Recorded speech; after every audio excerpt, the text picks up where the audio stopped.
Je suis Marie-Anne de Sardaigne, fille du roi Victor Emmanuel Ier et de Marie-Thérèse d'Autriche-Est. Née dans la splendeur de la maison de Savoie, mon destin m'a conduite aux côtés de Ferdinand Ier d'Autriche, empereur du Saint-Empire, roi de Hongrie et de Bohême. Lorsque mon époux monta sur le trône en 1835, je devins impératrice d'Autriche, un rôle que j'embrassais avec gravité et humilité, consciente des devoirs qui m'incombaient.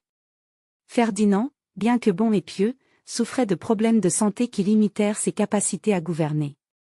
Il n'était pas faible d'esprit comme certains l'ont prétendu, mais il était souvent écarté des affaires politiques au profit de l'archiduc Louis et du chancelier Metternich.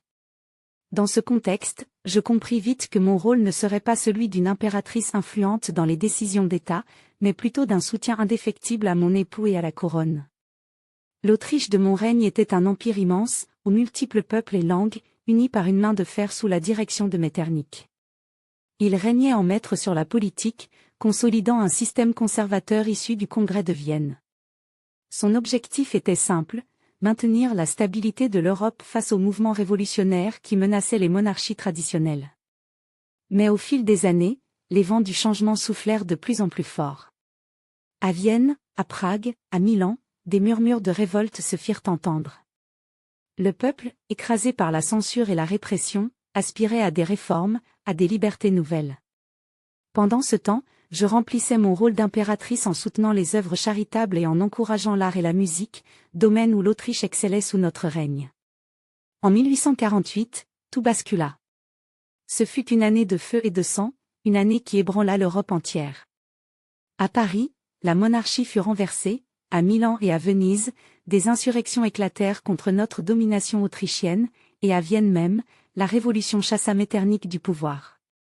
Dans ce tumulte, Ferdinand, mon époux, apparut dépassé. Incapable de réprimer la révolte sans un bain de sang, il fut contraint d'abdiquer en faveur de notre neveu, François-Joseph, le 2 décembre 1848. Ainsi, après 13 années à la tête de l'Empire, je quittai la Haut-Furgue, non sans une certaine amertume. Mon mari et moi nous retirâmes à Prague, où nous vécûmes paisiblement, loin des intrigues de la cour. Mon rôle de souveraine s'achevait, mais ma dignité et ma foi restaient intactes. L'histoire retiendra peut-être mon nom comme celui d'une impératrice effacée, mais je sais que j'ai accompli mon devoir, j'ai soutenu mon époux dans ses épreuves, j'ai honoré l'Empire d'Autriche avec dévouement, et j'ai traversé les tourments de mon époque avec courage.